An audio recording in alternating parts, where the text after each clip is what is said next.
Hello everyone, this is Dr. Hijrat Plastic Surgeon, new to HTI family. Today we will ask from the Master of Hair Transplant, Dr. Humayun about creation of sites. Can you please tell us about how you create sites and what makes it more special and different from others?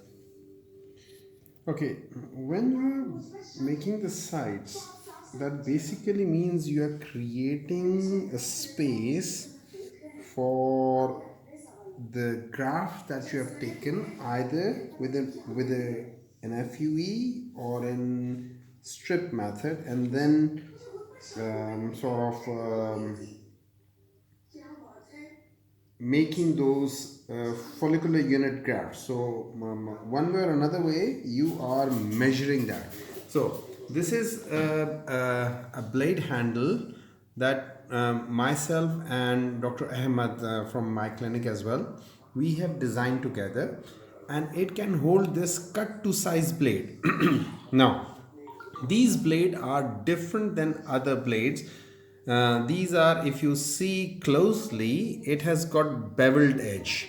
The edge is beveled, and the reason for this beveled at a 40 degrees angle is that when I'm making a site, the site is of the same 1.2 or 1.1 millimeters length that I make. If I'm have a straighter one, I'll make 1.4 millimeter length for every 1 millimeter. So right, it's about 40% longer.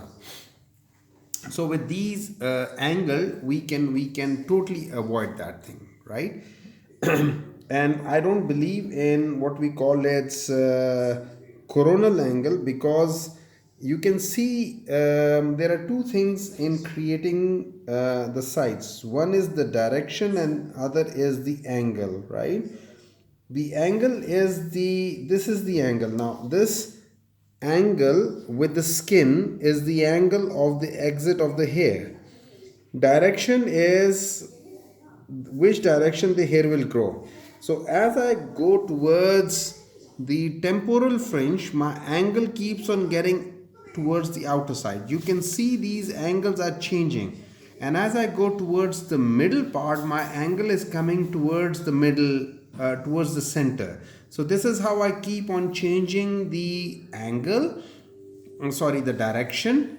And my angle in the first, see how his hair in this area is angled like this, the way I was creating. And if I see the hair on the back, it is slightly bit more like obtuse angle. It is more towards 90 degree than over here, which is more towards 15 or 20 or 25 or 30 degrees, something like that, usually about 15 degrees or 20 degrees. So that means, so what people make a mistake in creating a naturalness is they start, because this is the angle, so they transfer this angle over here. So the forehead and the hair, there is a very obvious inclination of the hair which is more obtuse, so that gives a more hardness to when you are looking to the hairline. So that is why we are mashallah, well known for creation of a natural looking hairline. And then people talk about irregular hairline, and this hairline and that hairline. Now one of the people that I've always followed is Dr. Ron Shapiro. He talks about two things or three things. He talks about macro irregularity, a micro irregularity, and apart from micro irregularity, there is a third thing which people do not understand, and he does mention, but he has probably not given a lot of stress on that, on those ones. They are called centennial hair. Now if you see, this is the macro, so there is a arch over here, then there is an arch over here. These are macro irregularities. And if you come close to this, you will see this is a triangle of a hair which is going like a triangle, right? And then there is a triangle over here, right? And so this is micro irregularity, and in between we are giving these centennial hair, which will, because even if it is if I'm going, let me just show you, right? Okay, I'm just going to show you why I'm just going to create the micro irregularity only, okay, along with the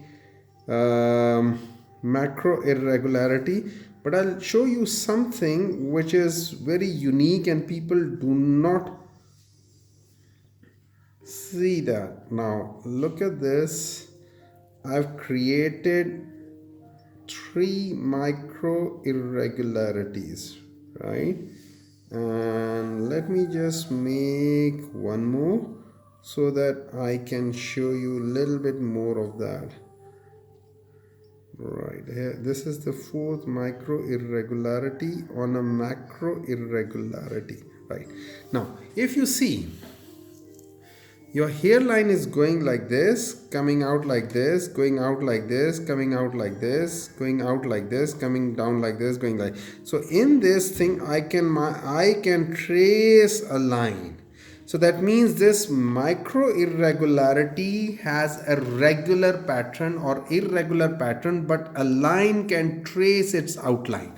So that is why it will still look unnatural when the hair will grow. So that is where you put every now and then you can use these these sentinel hairs and break those micro irregularities. So this is how what makes us very different than the rest of the world.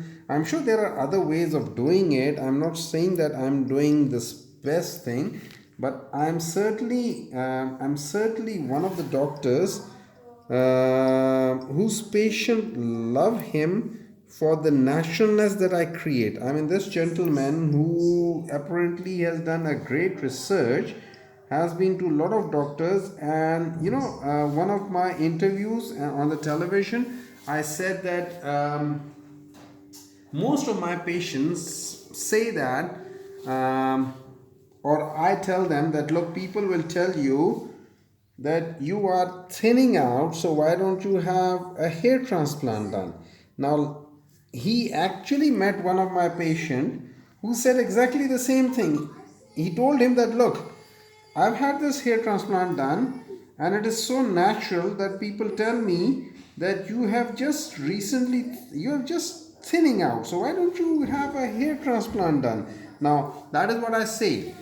A good cosmetic surgery is seen by everyone but recognized by none. So that is how we do it. But your depth, your angle, your direction of the hair are paramount. Your depth should be deep enough that these follicles stay in there. It should not be deep enough that you damage the underlying vascular sort of supply. You must remember the scalp has got centripetal vascular supply, so that means there are no perforators. So if I damage a vessel over here, 6 vessels on the periphery, I can actually necrose the whole of the scalp.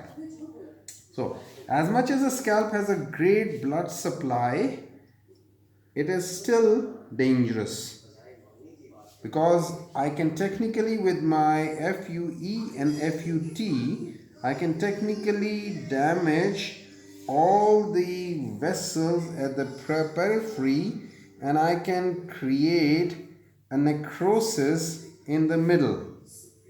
I'm sure you must have seen that one of a television star had this complication. He only had 2700 grafts, so that was not big deal. But what the surgeon failed to understand, he went too deep on the sides, in the front. So his supraorbital, superficial temporal, posterior auricular, these arteries, which are the main supply of arteries, were severed. And because he was doing an FUE, probably his posterior occipital arteries were also damaged. So he had a huge necrosis in the middle of the forehead. So, middle of the head. So you need to understand all those things. So all these things stay in your mind subconsciously while you are doing this. So that is how what we do and how we do it. Thank you so much, sir. Thank you. You're welcome. Hope you enjoyed. Stay tuned for more tips. Thank you.